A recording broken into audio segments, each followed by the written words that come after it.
PDP का जो bill था वो अपने रिश्तेदारों के लिए था। जिन लोगों ने ज़मीन हड़पी है वो ज़मीन को अपनी नाम पे वापस करना वो चाहते थे वो हो जाए, क्योंकि उनकी बिल थी जिसके पास जो यहाँ रास्ते पे कोई तंबू लगा है उसके ऊपर फिर वो ज़मीन उनको मिले, तो वो गलत बिल थी वो। इसीलिए हमने बार बार कहा कि वो एक फ्लड गेट खोलेगी, कोई भी कहीं से आ सकता है और उस जगह को ले सकता है। और जब से हमारे पास 35 नहीं है हम उस चीज़ पे कुछ नहीं कर सकते। इसीलिए जो लैंड ग्रांट्स एक्ट है उसमें अगर हम उसकी अमेंडमेंट करें, उसमें बहुत सारी चीज़ें जिससे जिस इंसान ने अपने, चाहे वो स्कूल है, दुकान है, घर है, चाहे वो गुलमर्ग हो, श्रीनगर हो, पहलगाम हो, जिसने लीज लैंड सही रास्ते से ली है, अपने पास ज़मीन है, उसको अगर उसका एक्सपायर होती है ज़मीन तो उस चीज़ को वापस पहले उसका हक बनता है, क्योंकि उसने अपनी पूरी जमा पूंजी उसमें लगाई है।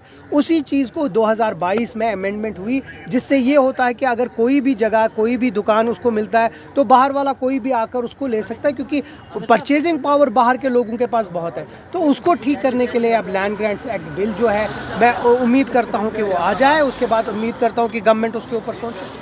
सर, कितनी उम्मीदें हैं इस बिल के पास होने की? क्योंकि अभी देखिए, प्राइवेट प्राइवेट मेंबर बिल होती है एक मेंबर की अपनी बिल, जिसमें वो समझता है कि इससे थोड़ी चीज़ें बेहतर हो सकती है।